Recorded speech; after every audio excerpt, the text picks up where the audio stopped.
Baik, Assalamualaikum warahmatullahi wabarakatuh. Selamat sore, salam sejahtera untuk kita semua. Terima kasih atas kehadirannya. Sebelum kita lanjutkan pertemuan ini, marilah kita berdoa. Berdoa dipersilakan.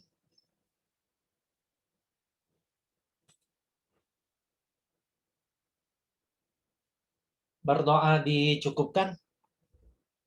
Baik, terima kasih atas kehadirannya. Silakan mengisi daftar hadir. Ya, sudah dibuka. Silakan diisi daftar hadirnya. Oke, hari ini dan besok kita akan membahas mol dan stoikiometri. Jadi kita akan bahas tentang perhitungan gitu ya. Kita uh, mulai melakukan perhitungan, hitung-hitung lah. Cuma ngitungnya tidak akan rumit, tidak ada integral, diferensial dan lain sebagainya. Relatif lebih mudah lah, kurang kali tambah bagi. Kalau Anda punya kalkulator, silahkan dikeluarkan, silahkan digunakan, dan silahkan dibiasakan. Karena itu akan sangat membantu ketika nanti Anda kuis dan ujian. Oke, seperti biasa, saya akan menggunakan batasan materi dulu sebelum kita lanjutkan. Ini di pertemuan sebelumnya kita udah bicara konsep mol dan konsep mol. Terakhir untuk konsep mol dan satuan konsentrasi kita pending dulu gitu ya. Jadi kita akan bahas sekarang. Oke. Selanjutnya kita bicara tentang stoikiometri. Apa saja yang dipelajari? Yang dipelajari ada fundamentals of stoichiometry, dasar stoikiometri gitu ya. Apa itu stoikiometri di sini? Kemudian bicara tentang reaksi kimia yang setara. Kita bicara tentang reaksi pembatas, limiting reaction. Kemudian theoretical and percentage yield, perhitungan teoritis, jumlah produk dan persen hasil. Kemudian stoikiometri larutan. Jadi ada stoikiometri larutan di terakhirnya. Kemudian ada insight into alternative fuel and fuel additive. Itu yang akan kita bahas di bagian stoikiometri. Oke, sekarang kita lihat di bagian ini. Kita lihat di bagian stoikiometri. Jadi stoikiometri itu kita membahas tentang perhitungan sebenarnya, pengukuran. Jadi di sini kita akan banyak melakukan perhitungan dan pengukuran yang berhubungan dengan reaksi kimia. Jadi basisnya dasarnya adalah reaksi kimia. Jadi sebelum kita melakukan hitungan, yang paling penting adalah Anda bisa menyetarakan reaksi. Jadi kalau Anda punya suatu reaksi, Anda harus bisa menyetarakan reaksi tersebut. Itu paling penting. Sebelum Anda melakukan perhitungan lainnya, pastikan Anda bisa menyetarakan reaksi. Apapun caranya, silahkan lakukan. Intinya jumlah atomnya dan jumlah muatannya harus sama. Itu saja. Yang boleh Anda lakukan adalah memberikan koefisien. Itu saja. Jadi yang lainnya terlarang, tidak boleh dilakukan. Oke, sekarang kita lihat dulu mol. Kita udah sampai di mol kemarin. Nah, mol itu seperti yang kita bicarakan sebelumnya, mol itu berbicara tentang jumlah. Jumlah orang, jumlah zat, jumlah partikel, jumlah atom, jumlah molekul, jumlah ion, atau jumlah apapun. Yang jelas kita bicara tentang jumlah. Kita tidak berbicara tentang massa. Jadi belum tentu yang masanya besar, jumlahnya banyak. Bisa saja yang masanya lebih kecil, jumlahnya lebih banyak. Jadi mol ini selalu berbicara tentang jumlah zat.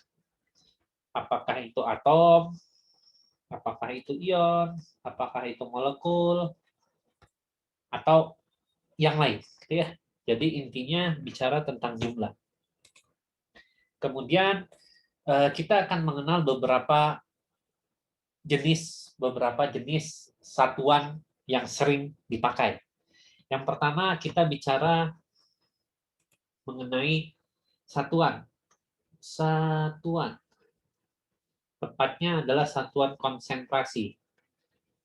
Konsentrasi itu menunjukkan kepekatan. jumlah orang per satuan volume.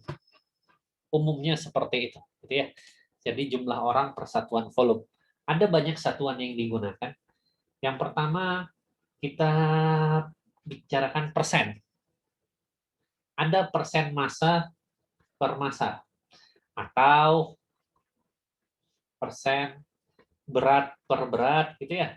Jadi di kimia kalau berat itu di fisika adalah gaya ya, massa dikali gravitasi gitu. Kalau di sini berat sama massa sama-sama saja, gitu ya. Jadi berat sama-sama massa sama-sama saja.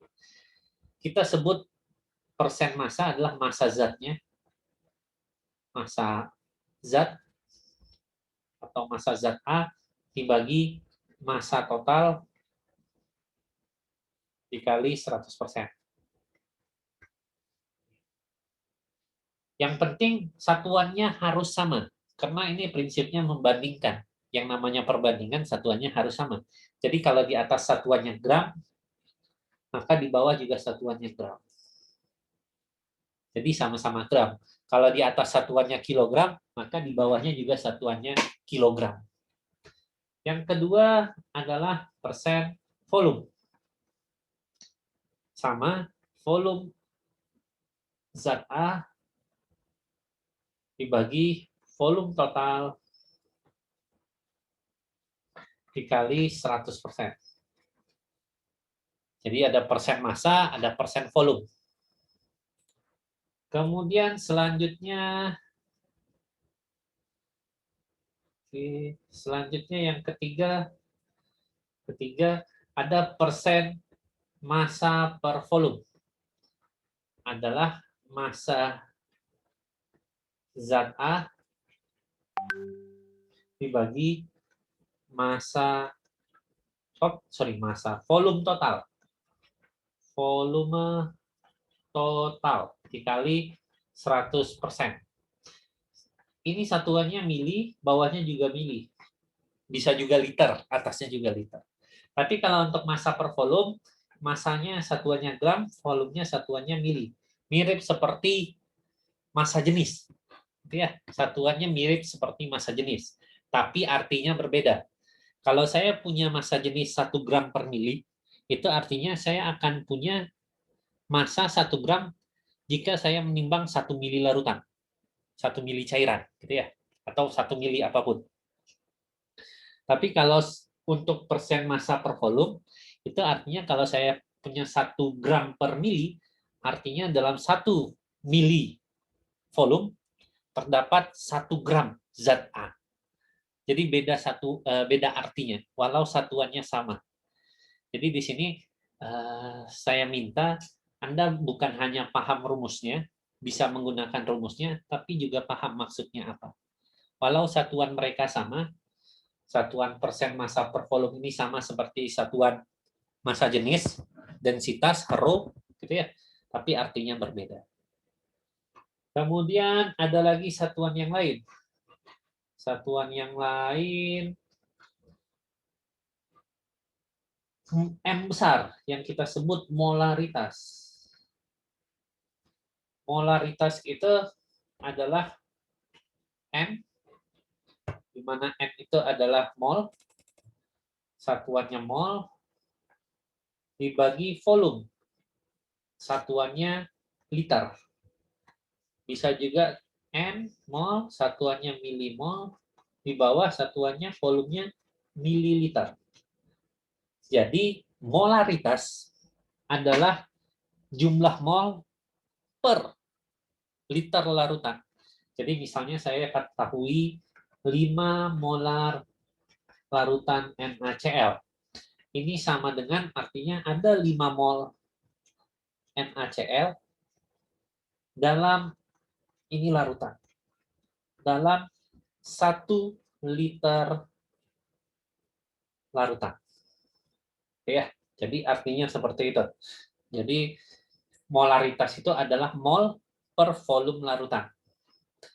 Ada juga satuan yang lain yang kita sebut sebagai M kecil. Molalitas. Itu adalah zat mol A mol A gitu, dibagi massa pelarut. Satuannya kilogram. Jadi kalau saya punya 5 molal NaCl, ini artinya saya punya 5 mol NaCl dalam 1 kilogram pelarut. NaCl itu larutnya dalam air, maka pelarut air, gitu ya. Jadi molaritas dan molalitas selain hurufnya yang sama, gitu ya. Yang satu kapital, yang satu tidak. Konsepnya sama, sama-sama mol, tapi bedanya tipe pembaginya. Ini volume larutan, ini massa pelarut dalam kilogram. Yang satu lagi yang harus Anda kenal adalah fraksi mol. Fraksi mol atau lambangnya X besar. Oke. Misalnya saya punya wadah, ada zat terlarut A, B, dan C adalah pelarutnya. Ya. Maka kita akan punya 3 fraksi mol. Ada XA, ada XB, ada XC. Di mana X itu fraksi mol adalah mol zatnya dibagi mol total. Kalau saya bagi ini semua, ini saya buat mol A dibagi mol totalnya adalah mol total saja gitu ya. Tambah mol B per mol total tambah mol C per mol total. Mol totalnya itu siapa? Mol total itu karena ada ABC, maka mol total sama dengan mol A tambah mol B tambah mol C. Jadi ini sebenarnya hasilnya 1. Jadi XA ditambah XB ditambah XC nilainya 1. Kalau ada sampai XZ, maka totalnya harus 1. Jadi fraksi mol itu, nilainya itu lebih besar dari X itu lebih besar dari 0. Jadi X itu nilainya antara 0 sampai 1. Kalau dia zat murni, maka X-nya sama dengan 1. Tapi ini kan konsentrasi. Artinya kalau namanya konsentrasi itu jumlah suatu zat dibagi volume tertentu. Artinya ada orang lain. Jadi untuk satuan konsentrasi, kita punya ya 6 lah. Mulai dari persen massa, kemudian persen volume, dilanjutkan persen massa per volume, molaritas, molalitas, fraksi mol. Jadi itu saja. Kalau nanti ada konsentrasi yang lain yang akan kita gunakan, itu akan kita bahas juga. Ya. Oke, sampai di sini ada yang mau ditanyakan terlebih dahulu, silakan. Ada, Pak. Mangga, silakan. Untuk molaritas ini massa pelarutnya jadi tidak termasuk dengan massa zat ya, Pak? Gimana? Enggak. Yang dihitung hanya massa pelarut saja. Sedangkan yang lain termasuk Termasuk, massanya juga total. ya, yang lain termasuk larutan. Jadi khusus untuk molalitas, kita membaginya dengan massa pelarutnya saja. Jadi bukan massa larutan, tapi massa pelarutnya saja. Baik, terima kasih, Pak. Sih Pak mau nanya. Ya silakan, Karma.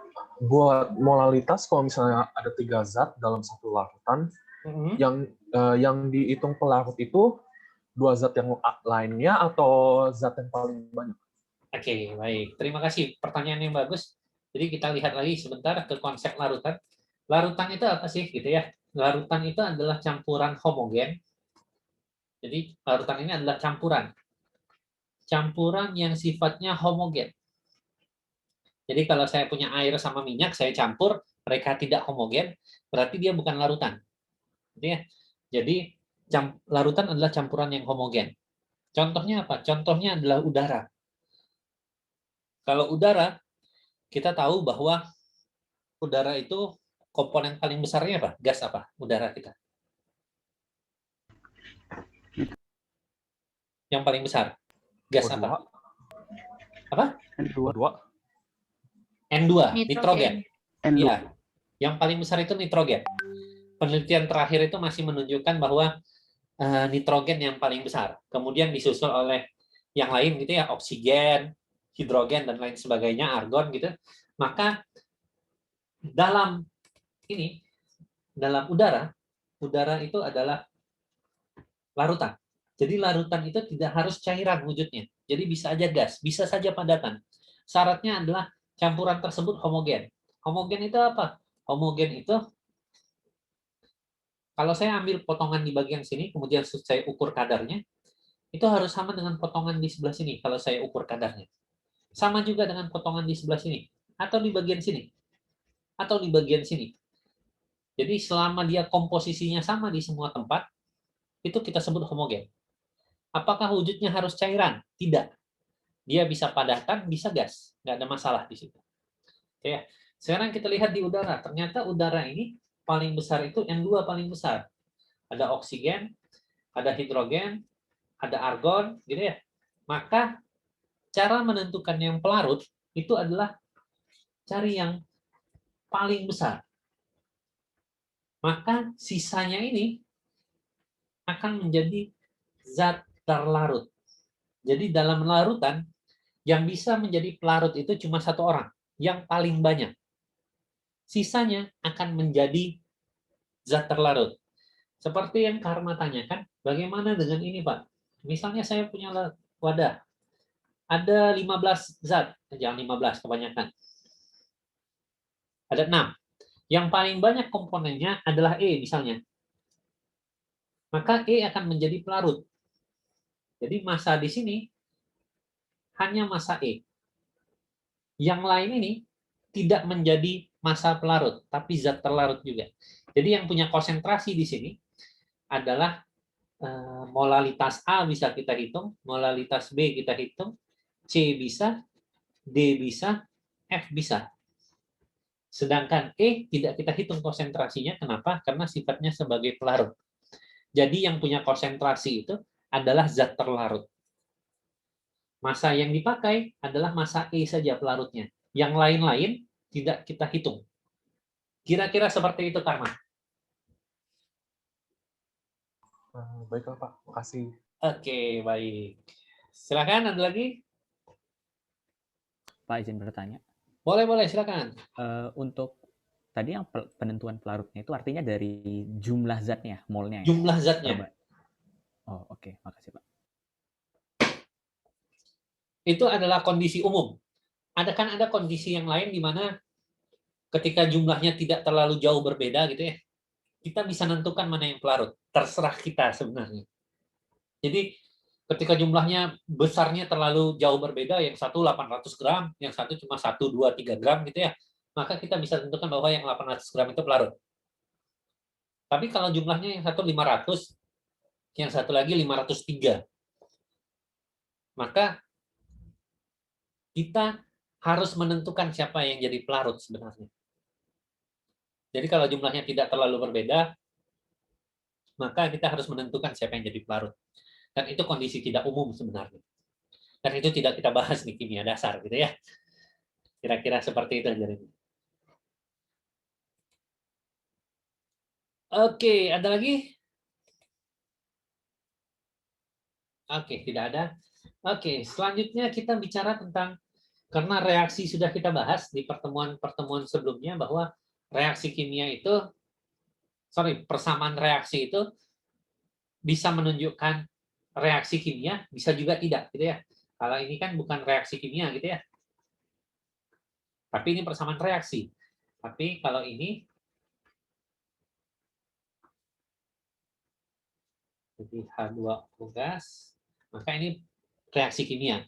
Dua-duanya persamaan reaksi, gitu ya. Dimana kalau Anda lihat persamaan reaksi, maka yang harus Anda lihat pertama kali adalah apakah reaksi tersebut setara, baik dari jumlah atom maupun dari jumlah muatan. Itu hal yang mustahab, hal yang harus, hal yang wajib Anda perhatikan sebelum melakukan sesuatu dengan persamaan reaksi tersebut. Jadi itu wajib, hukumnya wajib untuk melihat apakah reaksi tersebut, persamaan tersebut setara atau tidak. Itu penting sekali. Sebelum kita melakukan perhitungan yang lain, gitu ya. Oke. Yang boleh Anda lakukan untuk menyetarakan adalah merubah koefisien. Angka 1 biasanya tidak kita tulis. Jadi kalau untuk yang tidak ditulis seperti ini, di sini, ini artinya koefisiennya ada 1 gitu ya. Jadi kalau nggak ditulis berarti itu koefisiennya 1. Sekarang di sini yang akan kita bahas fundamental of stoichiometry itu sudah kita bahas, itu adalah persamaan reaksi yang setara. Oke. Sekarang kita lihat limiting reaktan, reaksi pembatas. Sebelum seperti itu, misalnya saya punya ini, magnesium solid, oke, saya bakar, reaksikan dengan gas oksigen, menghasilkan MgO, oksidanya, wujudnya solid. Sudah setara? Belum, Pak. Belum. Agar setara? 2 ini. 2,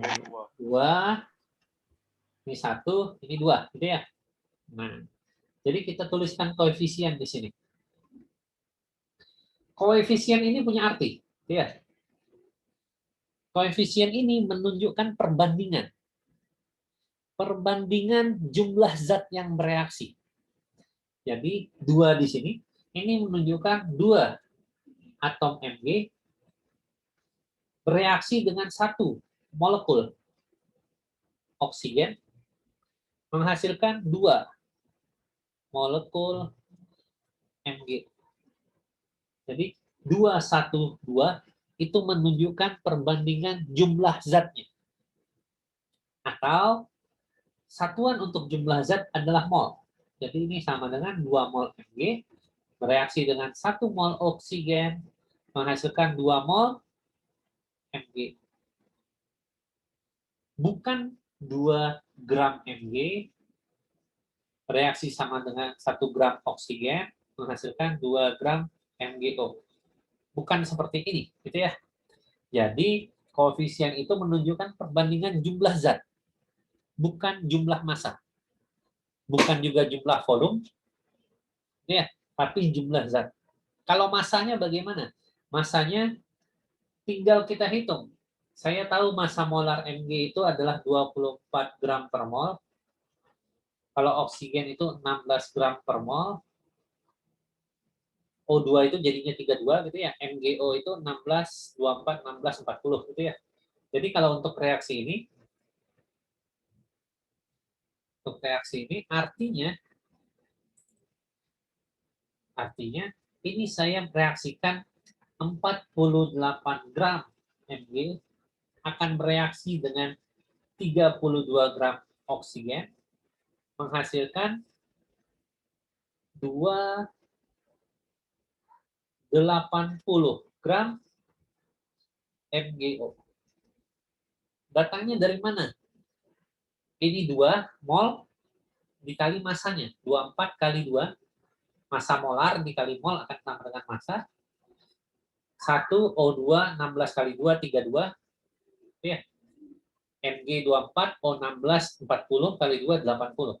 Jadi 48 gram Mg akan bereaksi dengan 32 gram oksigen menghasilkan 80 gram MgO. Anda lihat bahwa jumlah massanya pasti sama. Gitu ya. Jadi tidak ada massa yang hilang. Kalau reaksinya jumlahnya sama.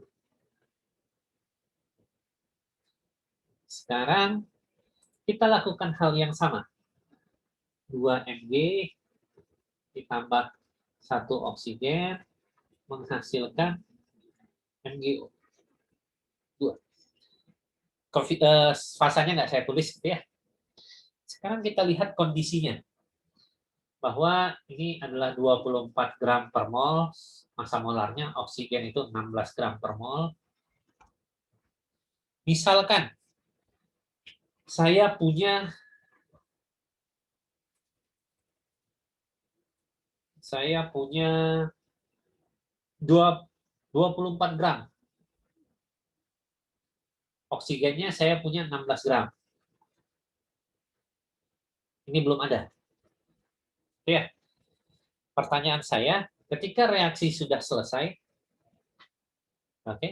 ketika reaksi sudah selesai, berapakah massa MgO-nya? Maka kalau Anda masih ingat, kita pakai tabel MRS, mula reaksi sisa, atau ICE, Initial Change Equilibrium, ya, sisa. Mula-mulanya kita hitung molnya. Saya punya massa molar. Jadi 24 bagi 24, maka saya punya 1 mol di awal.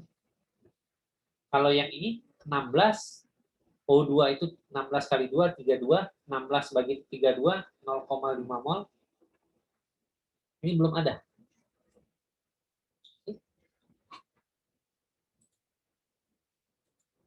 Nah, pertanyaannya yang bereaksi berapa nih? Nah, cara melihat yang bereaksi adalah perbandingan ini, yang 2, 1, 2, seperti yang saya sampaikan di pertemuan sebelumnya, bahwa salah satu prinsip yang penting di stoikiometri adalah dalam satu reaksi, perbandingan mol itu akan sama dengan perbandingan koefisien. Oke? Dan itu berlaku pada bagian R sini. Jadi 2, 1, 2 itu berlaku di bagian R, bukan di bagian M atau bagian S, gitu ya. Bukan di sini, tapi di R. Jadi kalau ini 1, kalau ini 2, ini 1, ini 2. Jadi kalau ini 1 kepakainya, maka ini 0,5, ini 1. Ini berkurang, ini bertambah, karena dia produk. Ya. Ini habis, ini plus 1. Maka saya akan dapatkan massa MgO-nya mol dikali massa molarnya Mg24O1640 kali 1 itu sama dengan 40 gram. Yang ini habis, ini habis. Ini akan sama jumlahnya dengan ini dan ini. Jadi koefisien ini hanya berlaku pada bagian ini. Di luar bagian reaksi ini, dia nggak berlaku lagi. Jadi hanya berlaku di bagian reaksi. 40 gram. Jadi massa sebelum sama dengan massa sesudah. Kita coba kasus yang lain. 2 Mg ditambah 1 O2 menghasilkan 2 MgO. Sekarang saya buat ini 40 gram. Ini 32 gram. Ini belum ada. Ya. Gula reaksi setimbang. Oke. Sekarang kita lihat molnya berapa. Ini massa molarnya tadi 24 gram per mol. Maka 40 bagi 24. Berapa ya? 40 bagi 24? 16,6666. 1,6666 itu ya? 1,667 lah. 32 ini 16 gram per mol. Ini Mg gitu ya. Ini O. Karena ini O2, maka 32 bagi 32, 1 mol. Oke. Ini belum ada. Ternyata angkanya jelek, kita gantilah. Angkanya jelek, ulang ya. Ini nggak jadi 40 gram.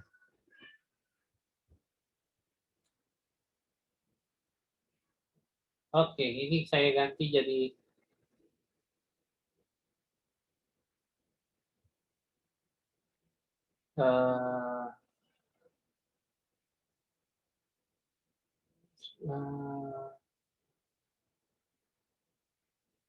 36 gram deh. Nah, 36 gram, biar angkanya bagus. 36 bagi 24, nah, itu 1,5 mol. Anda lihat, ini 1,5, ini 1. Kalau yang tadi enak, ini 1, ini 0,5. Perbandingannya sama seperti 2 sama 1. 2, 1, 1, 0,5. Jadi dua-duanya habis. Kalau di pertanyaan ini perbandingannya tidak sama dengan 2 banding 1. Ini 1,5 banding 1. Maka akan ada dua kemungkinan. Yang pertama adalah jika 1,5-nya habis. Oke. Yang kedua, kasusnya sama.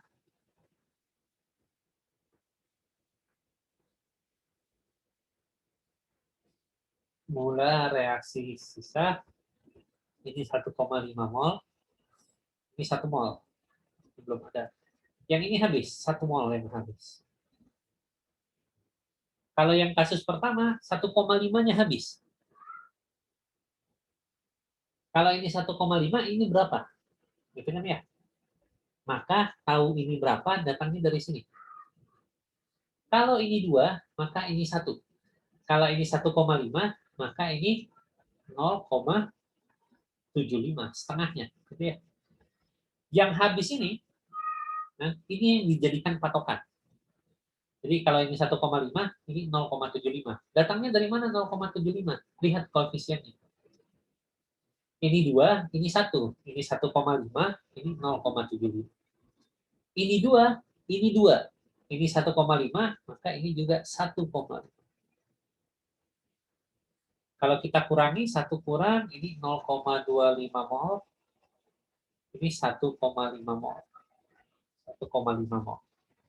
Ini kasus pertama. Kasus kedua seperti ini. Ini yang habis, maka ini jadi patokan. Gitu ya. Kalau ini 1, ini 2. Ini 1, maka ini 2 mol. Ini 1, ini 2. Kalau ini 1, ini juga 2. Ini bisa 2 mol. Yang ini 1,5 dikurang min 2, maka ini min 0,5. Nah, tidak mungkin di sisa itu bisa min, karena ini jumlah, gitu ya. Bukan saldo OVO, gitu ya. Jadi nggak bisa minus. Nggak bisa ngutang, gitu ya, bukan kartu kredit, gitu ya. Jadi ini nggak bisa minus. Jadi jumlah nggak bisa minus. Maka ini tidak mungkin. Maka yang terjadi adalah ini. Yang habis adalah Mg. Dan O2 bersisa. Kita lihat O2-nya berapa yang bersisa. Molnya kali MR-nya, O2. O2 itu 32, 0,25 kali 32, maka dapatnya 8 gram. Oke ya. Ini 1,5 kali 40, maka dapatnya 60. Kalau kita jumlahkan, 8 tambah 60, maka jumlahnya 68. Kalau kita jumlahkan 36 tambah 32, maka jumlahnya juga 68 gram. Masa sebelum dan masa sesudah harus sama. Tidak harus semuanya berubah jadi produk. Seperti cerita sebelumnya. Ini 24, ini 16, ini 40. Berubah jadi produk semua. Tapi kita akan dapatkan satu kondisi, dia nggak semuanya jadi produk. Ada juga yang bersisa. Jadi sarannya jumlahnya harus sama. Zat yang habis, ini kan habis ya. Ini yang habis, yaitu Mg. Ini yang kita sebut sebagai reaksi pembatas. Yaitu reaksi atau reaktan yang membatasi reaksi. Artinya, ketika reaksi ini habis, maka reaksi selesai. Gitu ya. Reaksi dengan tanda panah 1 seperti ini akan selesai jika ada reaksi yang habis. Gitu ya. Beda dengan reaksi kesetimbangan. Reaksi kesetimbangan yang panahnya 2 itu selesai kalau kesetimbangan sudah tercapai. Dan tidak boleh ada reaksi yang habis. Gitu ya. Tapi kalau tanda panah 1, reaksi ini akan selesai jika ada salah satu, salah dua, atau berapapun reaksi habis. Reaksi yang habis seperti ini kita sebut sebagai reaksi pembatas. Reaksi yang membatasi reaksi. Dia habis, reaksi selesai.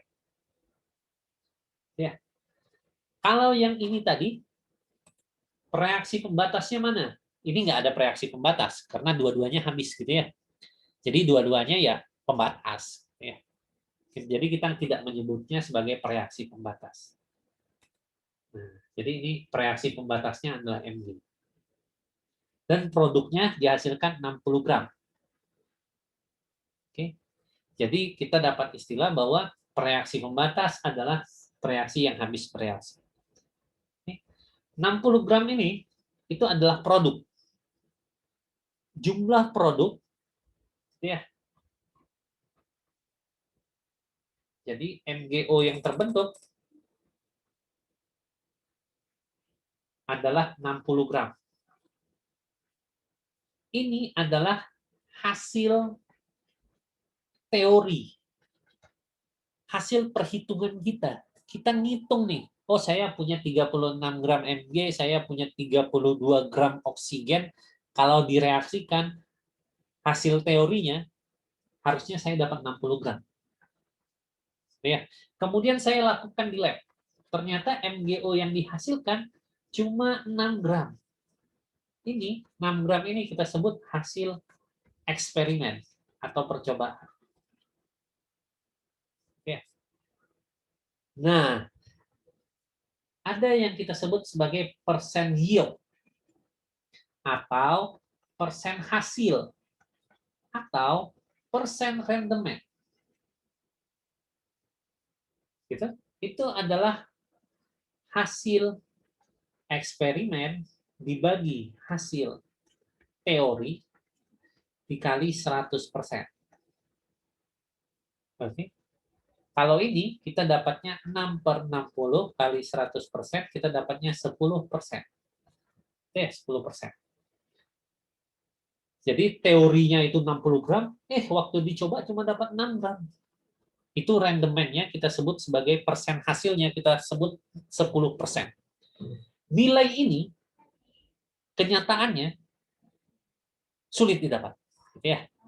Jadi kalau saya eksperimen, kalau teman-teman saya eksperimen, kalau di lab itu realnya, tugas akhir, penelitian, buat skripsi atau yang lain, kalau kalian dapat 10%, wah itu bahagianya luar biasa.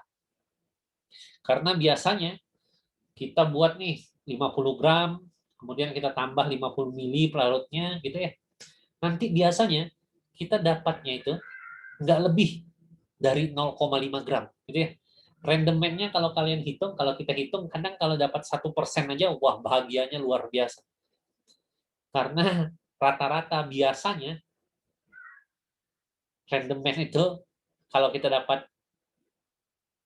0, berapa persen aja, itu udah bahagia. Karena kenyataannya membuat mereaksikan sesuatu gitu ya, itu sulit. Ya. Idealnya besar, kenyataannya jangan harap gitu ya. Cuma itu worth it untuk dicoba gitu ya. Jadi kalau kita lihat ini, nah kita sudah membahas ini reaksi pembatas dan perhitungan teori. Jadi reaksi pembatas itu adalah reaktan yang habis. Yang habis. Jadi dia habis, reaksi selesai. Sedangkan persen hasil itu adalah hasil eksperimen dibagi hasil teori, hasil hitungan kita dikali 100%. Bapak izin bertanya boleh? Boleh, silakan. Kan tadi katanya dapat 10% aja susah ya Pak. Tapi kan Susah. kimia kan Ya, pelajarannya berdasarkan eksperimen. benar. Berarti teori dihasilkan dari eksperimen. Tapi kalau dari eksperimennya aja cuma dapat 10%, apakah teori-teorinya itu benar? Maksudnya kan pembuktiannya berarti lebih susah lagi Pak. Oke, jadi gini. Jadi kalau kita lihat gini ya, persen hasil ini, persen teori gitu ya, itu persen hasil Kalau teori itu kita ngitung biasa seperti itu, udah gitu ya. Kalau realnya di lab, itu sulit. Kenapa? Karena faktornya banyak, variabelnya banyak. Gitu ya.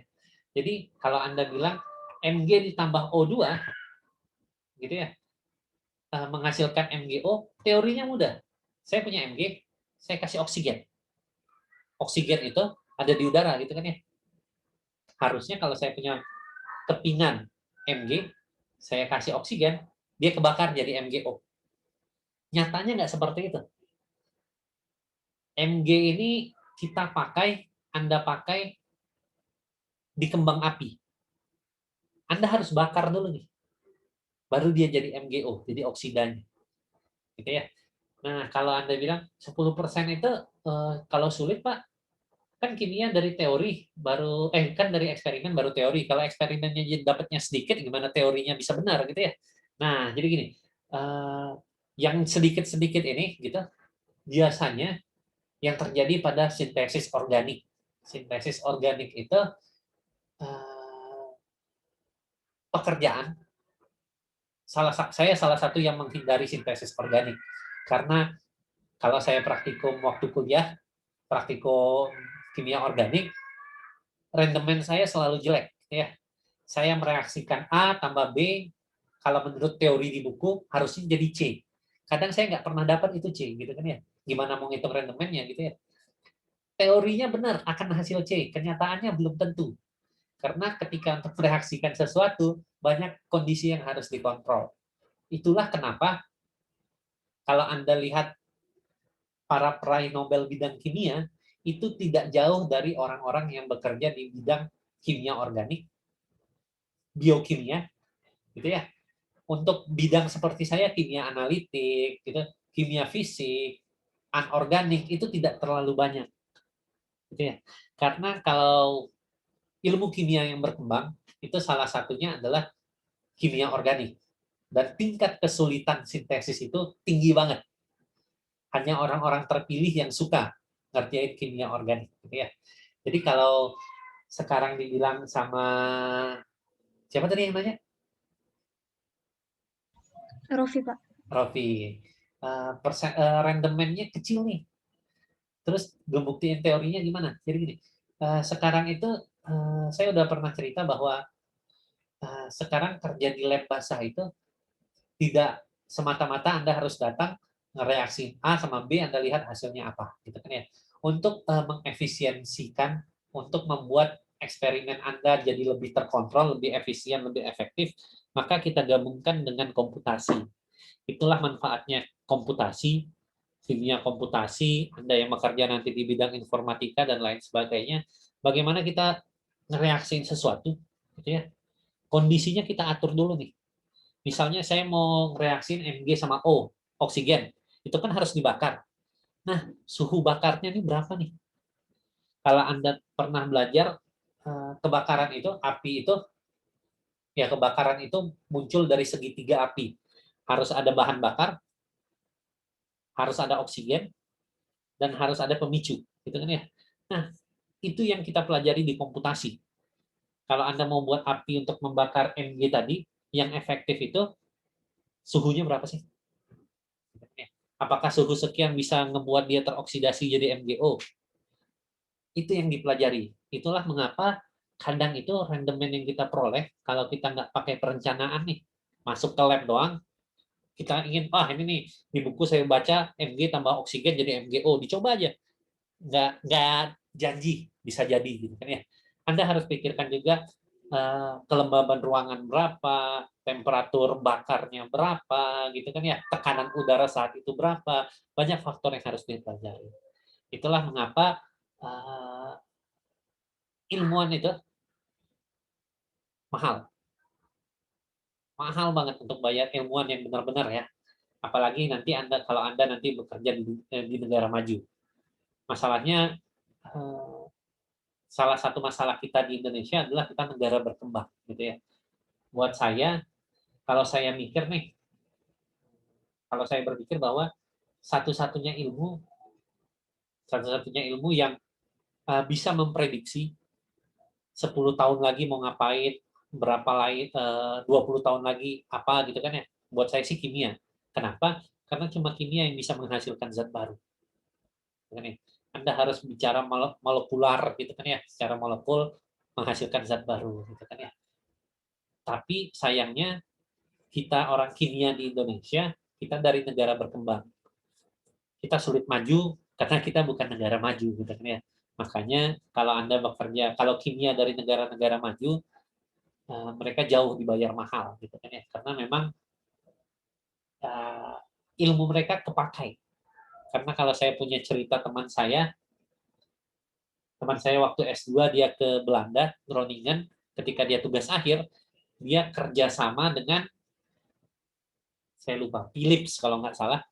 Di sana dia kerjasama dengan Philips, tugas akhirnya itu adalah membuat material untuk compact disc, CD, DVD. Ya. Jadi sebenarnya CD dan DVD itu adalah kristal. Bagaimana kita bisa menyimpan data, itu hanya merubah struktur kristal. Struktur kristalnya diubah pakai apa? Dibakar. Dibakarnya pakai apa? Pakai laser. Makanya kalau kita ngisi data ke CD, disebutnya burning, dibakar. Karena memang kalau Anda lihat CD setelah diisi data sama sebelum diisi data, warnanya berbeda. Karena memang dia dibakar pakai laser. Dan dibakarnya itu tujuannya adalah merubah struktur kristalnya. Nah, itu yang mereka kerjakan. Menurut cerita dia, CD yang kita pakai sekarang itu akan hilang datanya setelah 10 tahunan. 10 tahunan kalau Anda punya CD, 10 tahun lagi Anda buka, itu udah nggak bisa lagi kebaca. Dan itu hanya bertahan pada suhu sekitar 50 derajat kalau nggak salah saya. Maka saat dia tugas akhir tahun 2012, mereka ngerjain material CD untuk yang bisa bertahan sekitar 20 tahun. Kalau Anda bekerja kimia di negara maju, kerjaan Anda seperti itu.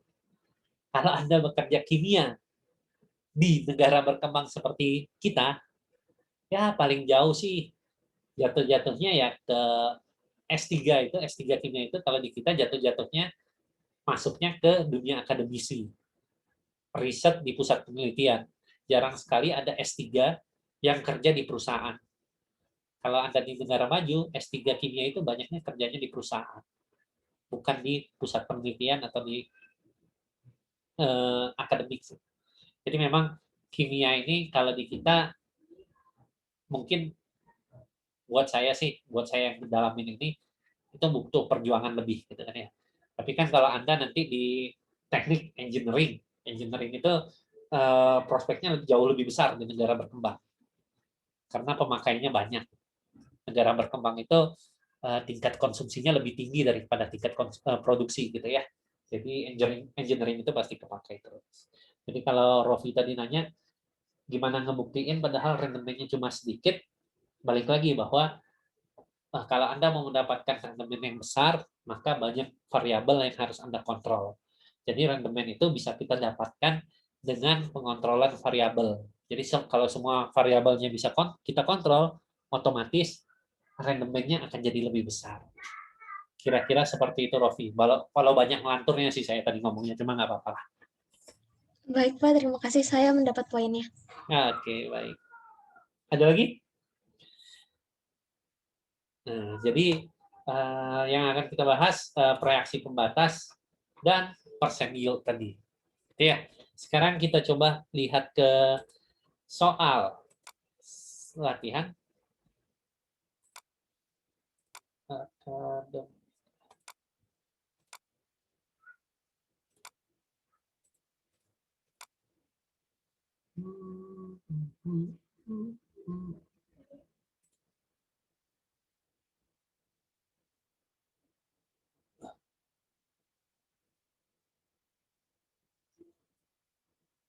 Bentar ya.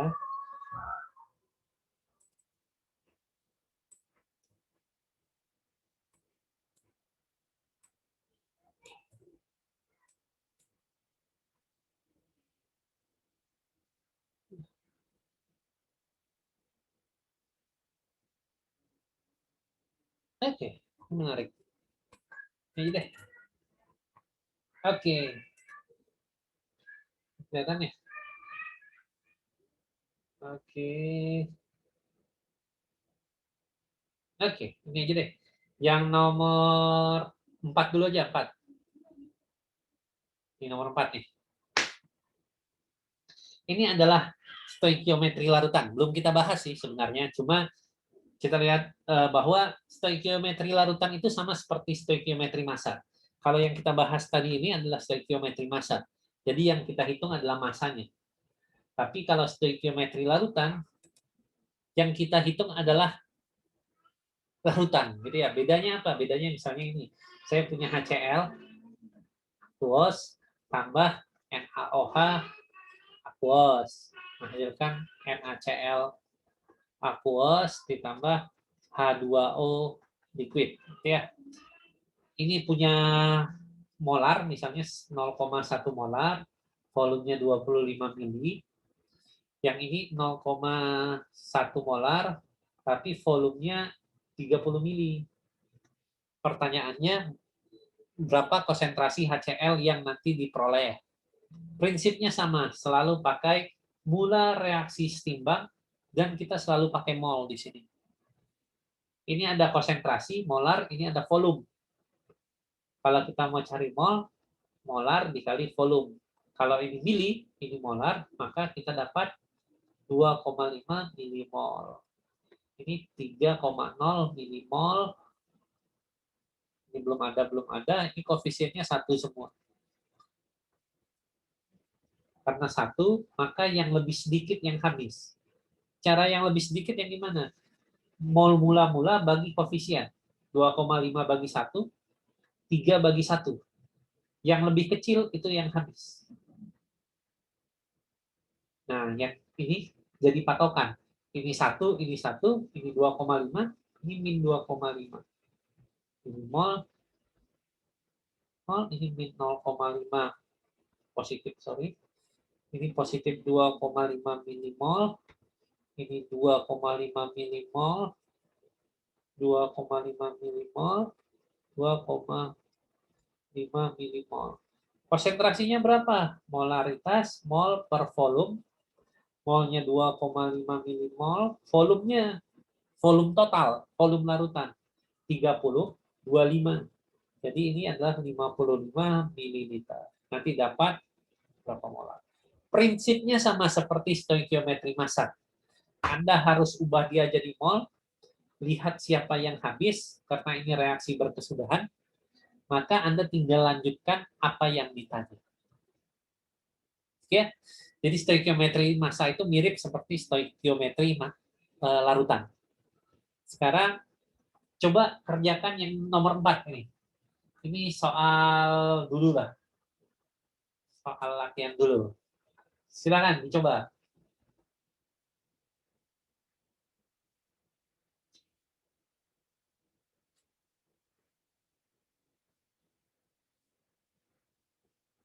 Kalau butuh tabel periodik di Google aja ya. Banyak lah.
Pak mau nanya Pak, tepat bereaksi itu maksudnya tidak ada sisa sama sekali atau Tidak gimana? ada sisa sama sekali keduanya. Dua-duanya habis.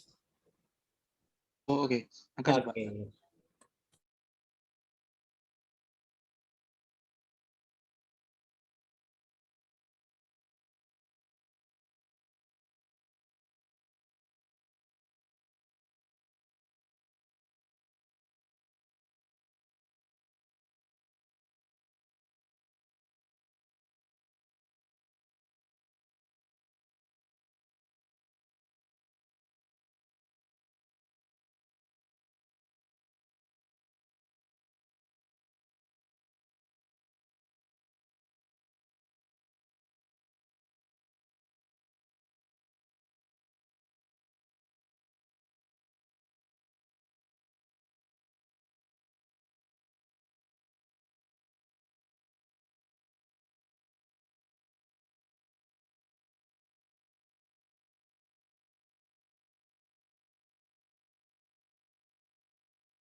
Ada yang udah beres?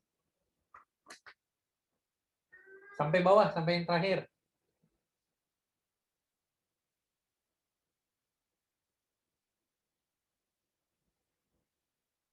Sepi nih. Oke, kita lihat dulu deh. Kita lihat bareng-bareng. Udah di copy ya, di screenshot lah fotonya ya. Soalnya saya mau pindahin. Oke. Oke, soal nomor 4. Soal nomor 4. Oke, soal nomor 4, larutan garam klorida MCLX 0,3 molar, volumenya 10 mili.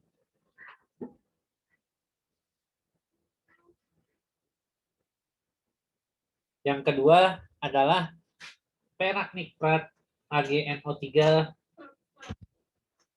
0,45 molar, 20 mili. Mereka direaksikan. Jadi ada MCLX ditambah AgNO3 menghasilkan endapan perak klorida. Oh iya, ini aqueous gitu ya, larutan. Ini larutan menghasilkan solid. Ditambah MNO3X gitu ya. Tahu dari mana, Pak? X. Nah, Cl itu min 1. Jadi kan ya, M itu tanggap X plus gitu ya. Karena ini jumlahnya X, ini jumlahnya 1, 1 kali X plus jumlahnya sama, gitu ya. Jumlahnya X plus, di sini X minus. Oke, kemudian ini juga Ag plus, NO3 minus. Ini Ag plus, Cl minus. Ini MX plus, NO3 minus sebanyak X. Jadi sama. Kita setarakan koefisiennya. Ini Ag-nya 1, 1. Cl-nya di sini X. X. Gitu. Ya gitu. Nanti kita pikirkan itu gitu ya. Nanti kita lihat. Kita anggap aja reaksinya ini dulu, gitu ya. Sekarang tentukan yang pertama, tentukan mol larutan perak nitrat. Perak nitrat ini ada molarnya, ini ada volumenya. Maka ini kita bisa hitung molnya berapa. Tinggal dikali, jadinya 20 hilang 2 kali berapa tuh jadinya tuh? 9 milimol. Berapa? 9 milimol. 9 milimol. Oke. Hitung mol garam klorida MCLX. Nah, ini sama juga. Ini 3 berarti ya? 3. Iya, Pak. Oke. Nah, berarti kita tahu mol AgNO3 9 milimol, mol MCLX 3 milimol. Tentukan perbandingan mol garam klorida, larutan garam klorida, dan larutan perak nitrat. Kalau Anda lihat soalnya, kata kuncinya tadi yang ditanyakan teman Anda. Nah, di mana nih? Nah, di sini. Nah, kata kuncinya itu adanya di sini. Tepat bereaksi. Artinya, gitu ya. Artinya keduanya habis. Artinya keduanya habis, dua-duanya habis. Jadi kalau saya buat reaksi ini, saya buat mula reaksi sisanya, mula reaksi sisa, saya tahu ini 3 milimol, ini 9 milimol, ini belum ada, ini habis dua-duanya. Artinya, ini yang bereaksi 3 milimol, 3 milimol, ini yang bereaksi 9 milimol. Karena dua-duanya tepat bereaksi, mereka habis. Ingat, di bagian di sini akan sebanding dengan bagian koefisien di sini. Perbandingan mol sama dengan perbandingan koefisien. Jadi kalau saya bandingkan mol MClX dibagi mol AgNO3 itu akan sama dengan koefisien MClX dibagi koefisien AgNO3. Ya, dan ini 3, ini 9 milimol, maka ini 1, ini 3. Maka koefisiennya ini 1, ini 3. Ya. Nah, kalau 3, ini 1, ini 3, maka Ag di sini, kan 3 ya, maka di sini juga harus 3. Cl di sini 3, di sini 1x, maka x-nya sama dengan 3. Maka di sini 3. Jadi reaksi yang setara adalah 1 M Cl3 aqueous ditambah 3 AgNO3 menjadi 3 AgCl tambah MNO3 3 kali. Bila larutan garam klorida mengandung 0,487 gram MClX, tentukan massa molar MClX dan identifikasi unsur M itu siapa sih? Maka kita cari massa molar MClX itu sama dengan massanya dibagi molnya. Massanya 0,487 gram, molnya 0,003 mol. Maka saya dapat 0,487 bagi 0,003. Dapatnya 162,333 gram per mol. Kemudian massa molar MCl3 ini, MCl3 sama dengan massa molar M tambah massa 3 kali massa molar Cl. Ininya 162,33 massa molar M, Cl-nya 3 kali 35,45. Maka massa molar M sama dengan 162,33 kurang 3 kali 35,45. 55,98 gram per mol. Sekarang kita cari di tabel periodic table of element.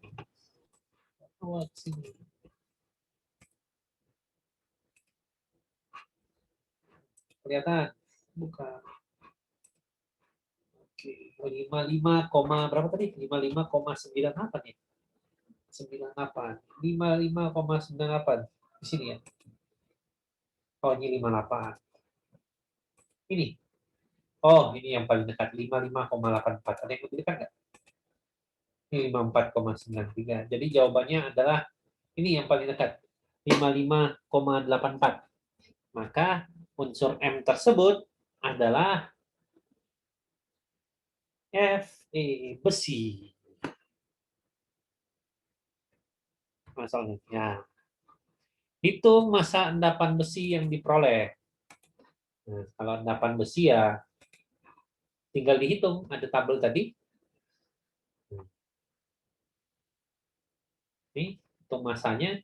Kita udah punya molnya. Ini 3, ini 9. Ini 9 milimol. Ini 3 milimol. Ini 3 milimol. Kalau mau cari massanya, massa dikali massa mol dikali massa molar 0,003 dikali 55,98 tambah 48 tambah 14 kali 3 241,98 kali 0,003. dapatnya sekitar 0,726 gram. Jadi untuk soal ini, mana soal tadi itu? Nah, soal ini, konsep yang harus Anda pahami adalah konsep yang tadi, tepat bereaksi. Dari tepat bereaksi, kita bisa tahu bahwa perbandingan mol akan sama dengan perbandingan koefisien, maka kita bisa menentukan persamaan reaksi yang setara. Kemudian kita bisa tentukan ini. Dan yang terakhir kita bisa menentukan masa endapan peraklorida. Oh, bukan ini ya, peraklorida. Sorry, bukan yang ini. Oh, yang ini rupanya. 9 milimol. Jadi masanya 9 kali 0,009 kali 143,5. 143,45. 143,45 kali 0,009. Jawabannya 1,291 gram. Oke, kira-kira seperti itu untuk soal nomor 4. Ada yang mau ditanyakan?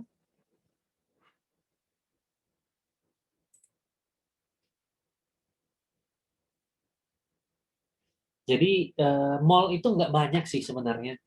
Mol itu yang ditanya itu saja. Jadi soalnya bisa bervariasi jika Anda sering latihan. Karena hitungannya selalu seperti itu. Massa mol dikali massa molar. Mol itu sama dengan molar dikali volume. Ya itu saja sebenarnya. Jadi harusnya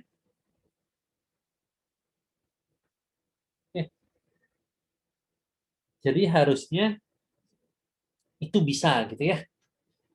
Pelan-pelan saja. Silahkan kalau ada yang mau ditanyakan, mangga.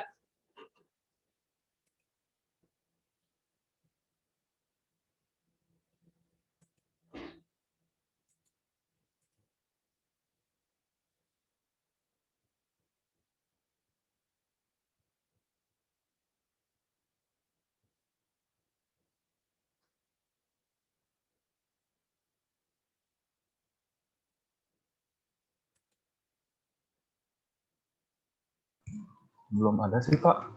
Belum ada ya? Masih mudah ya? Oke lah. Sebentar. Kita lihat soal yang lain ya. Nih, lihat dulu. Ada yang menarik nggak nih?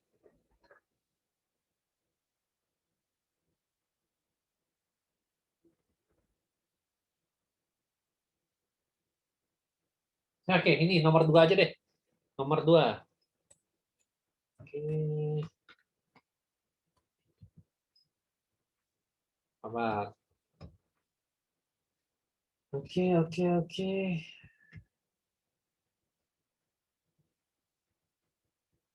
Nah, nih.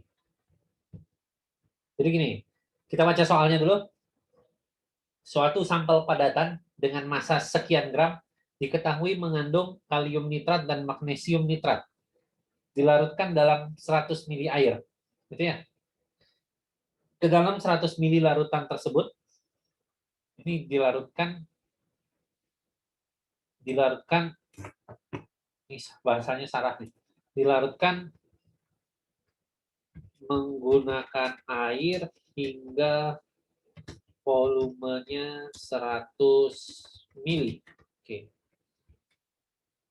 Ke dalam 100 mili larutan tersebut ditambahkan 100 mili NaOH 0,1 molar sehingga terbentuk endapan.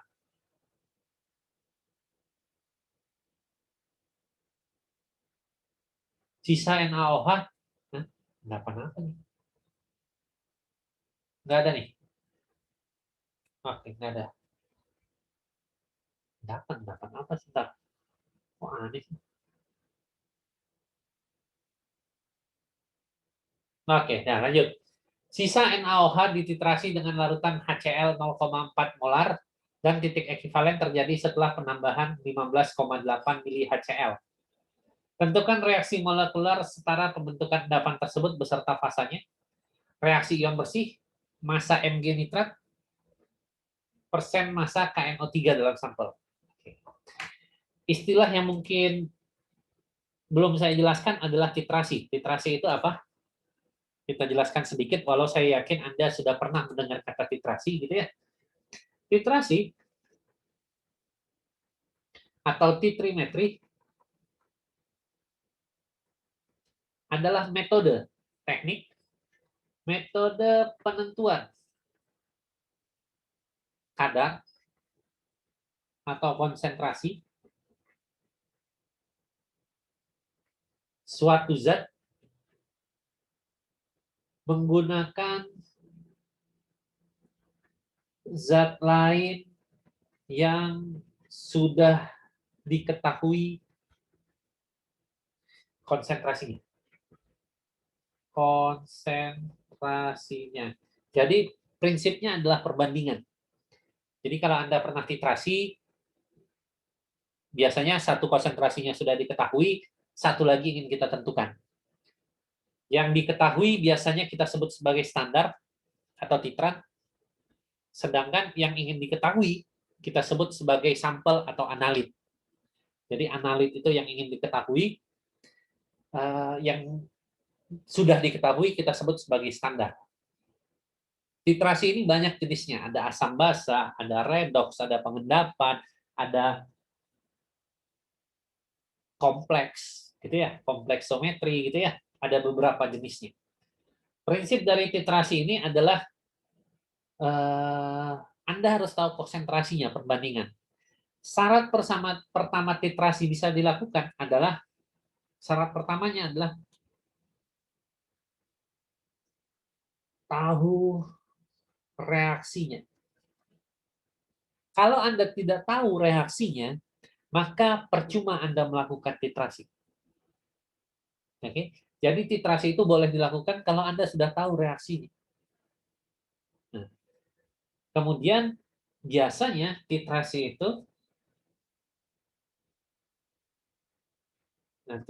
itu biasanya menggunakan alat, ada tiang seperti itu, kemudian wadah seperti ini, di bawahnya ada bulat seperti itu, gitu ya, gelas, yang kita sebut Erlenmeyer atau labu titrasi.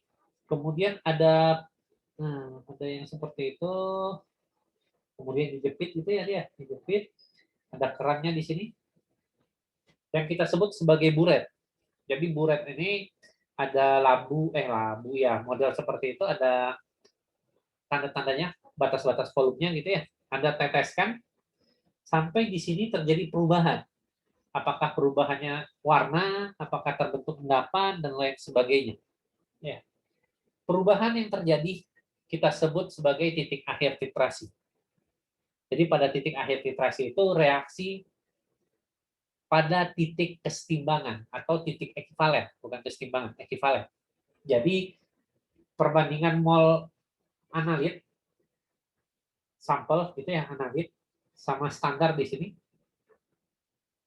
sudah stoikiometri, sudah sesuai dengan persamaan reaksi. Artinya dua-duanya tepat bereaksi. Itu adalah titik akhir titrasi. Jadi kita mencari itu. Oke. Untuk soal ini, gitu ya. Yang pertama Anda tentukan adalah reaksinya. Oke. Saya copy saja deh dulu, copy saja.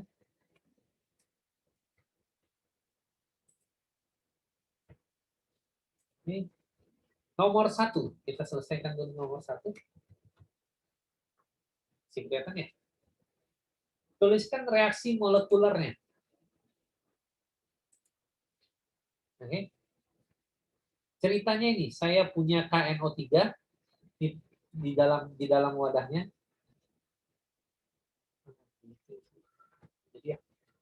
Jadi di dalam wadahnya ini ada sampel gitu ya. Ada KNO3, ada MgNO3 2 kali gitu ya. Ada KNO3 sama MgNO3 2 kali. Kemudian ini dimasukkan ke dalam wadah, kasih air, sehingga volumenya 100 ml. Nah, ke dalam 100 ml ini ditambah lagi NaOH. Gitu. NaOH sebanyak 100 ml, 0,1 molar. 100 ml. Nah, yang terjadi adalah larutan 200 mili, kemudian kebentuk endapan.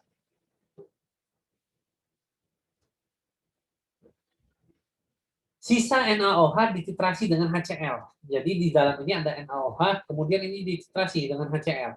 Ini ya, ini HCl. Konsentrasinya 0,4 molar.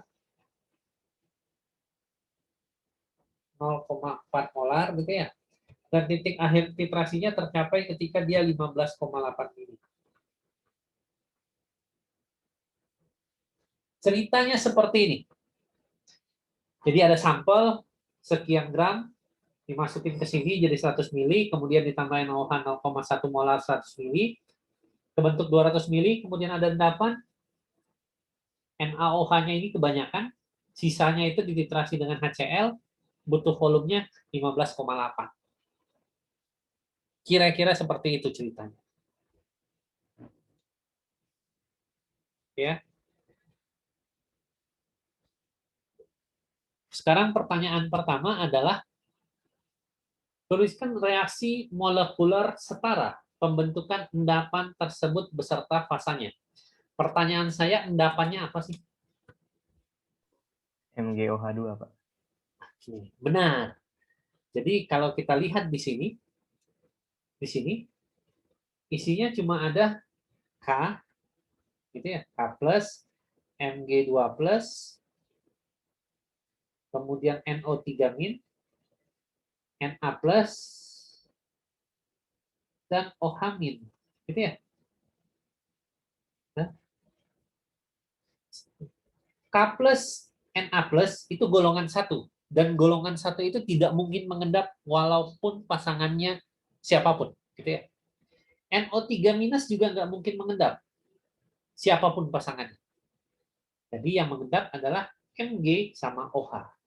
Jadi reaksinya adalah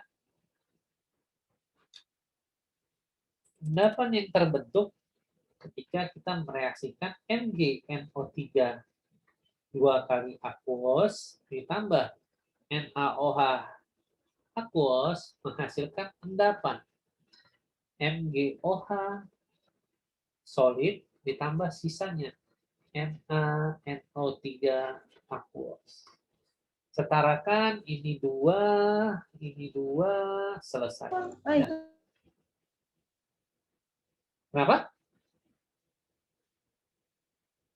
Oke, nggak ada. Oke. Ini reaksi molekulernya. Pertanyaan kedua adalah ion bersihnya. Ion bersihnya itu kalau kita uraikan ini Mg2 plus, 2NO3 minus, tambah 2Na plus, tambah 2OH minus, menghasilkan MgOH 2 kali solid, jangan jadikan ion karena dia solid, tambah 2Na plus, tambah 2NO3 minus. Yang sama coret, maka sisanya adalah Mg2 plus aqueous ditambah 2OH min aqueous menghasilkan MgOH2 solid. Ya, MgOH 2 kali solid. Hitung massa MgNO3 2 kali dalam sampel. Nah, ini kita lihat ceritanya. Ini ada mol NaOH total. Ternyata NaOH itu hanya bereaksi sama Mg. Selain sama Mg, NaOH juga bereaksi dengan KNO3-nya. H+, benar, dari HCl gitu ya. Jadi mol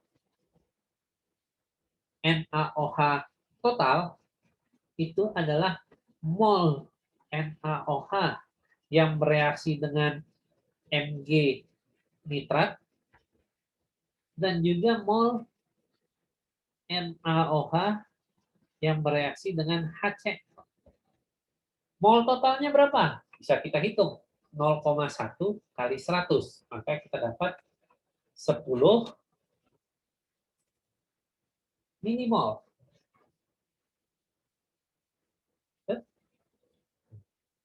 Sekarang mol ini kita belum tahu gitu ya. Yang ini bisa kita hitung, bisa. Datangnya dari mana? Tulis reaksinya. HCl tambah NaOH jadi NaCl tambah H2O. Oke. Dia bilang tepat bereaksi mula reaksi setimbang. Kita nggak tahu ini berapa, tulis saja unlimited gitu ya. Kita nggak penting. Yang penting adalah ketika titik akhir titrasi dua-duanya habis. HCl, kapan titik akhir titrasinya? Nah, ini 0,4 kali 15,8. 0,4 kali 15,8. Maka jawabannya 6,32. Itu adalah 6,32 milimol, itu adalah jumlah HCl yang bereaksi. Kalau ini satu, maka ini juga 6,32 milimol. Maka di awal dia 6,32. Jadi yang tersisa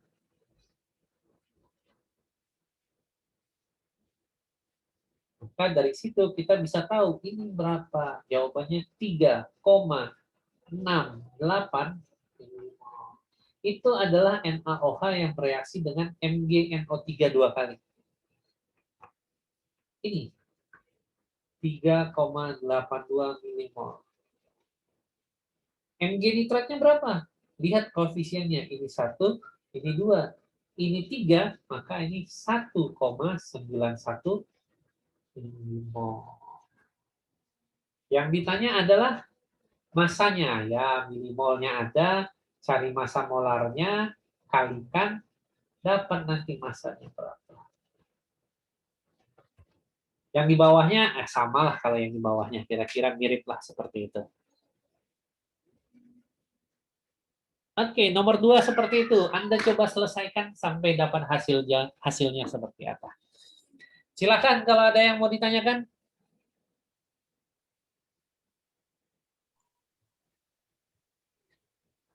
Maaf Pak, Silakan. mau nanya hitungannya tadi.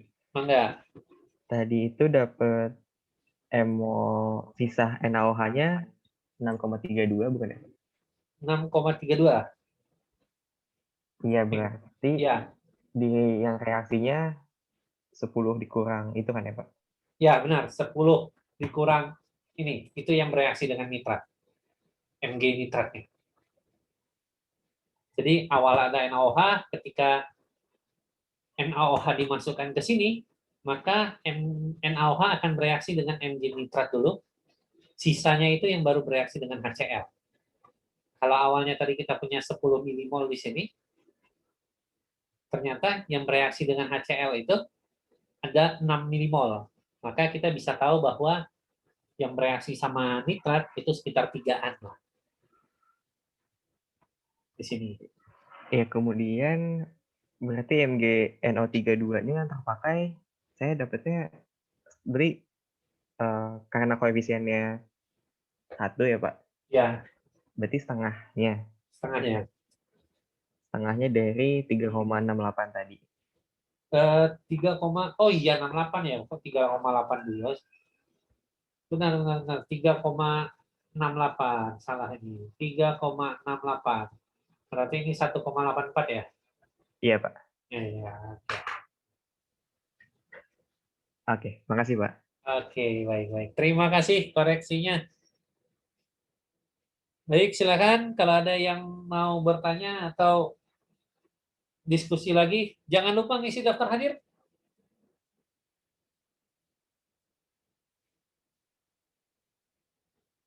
Oke, kalau tidak ada, Bisa Pak mau tanya Pak. silakan Ferry. Enggak. Mengenai mol NaOH tadi Pak, kan Bapak tulisnya mol NaOH total sama dengan mol NaOH yang bereaksi dengan MgNO3 dua kali ditambah mol NaOH yang bereaksi dengan HCl. Oke. Bagaimana dengan mol NaOH yang bereaksi dengan KNO3 Pak? Oke. Kalau kita tulis reaksinya KNO3 gitu ya, aqueous tambah NaOH aqueous, jadinya kita tukar NaNO3 dan KOH. Oke ya? NaNO3, solid, liquid, aqueous, gas? Aqueous. Aqueous. KOH? Aqueous. Aqueous. Aqueous. Kalau saya buat ion bersihnya, ada reaksi nggak? Tidak ada. Nggak ada. Jadi sebenarnya tidak ada NaOH yang bereaksi dengan KNO3. Makanya dia tidak ada di sini. Kira-kira seperti itu, Thierry. Oh, baik Pak, makasih Pak. Oke, mantap. Silakan kalau ada yang lain.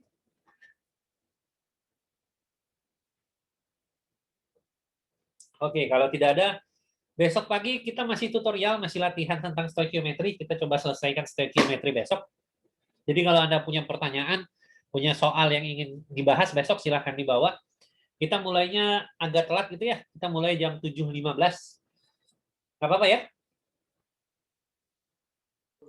Nggak apa-apa. Ya nggak apa-apa lah, saya dosennya kok. Nggak apa-apa lah ya. Oke, kalau gitu besok kita ketemu lagi 7.15. Kita besok ngebahas sedikit materinya yang tersisa. Kalau ada, kemudian kita bahas soal-soal saja. Sehingga minggu depan kita bisa masuk langsung ke minggu depan itu setelah ini kita bicara tentang gas. Oke, ya tentang gas. Gas ini ya mirip lah, malah gas ini lebih banyak dibahas di fisika sebenarnya, sifat-sifat gas seperti ini.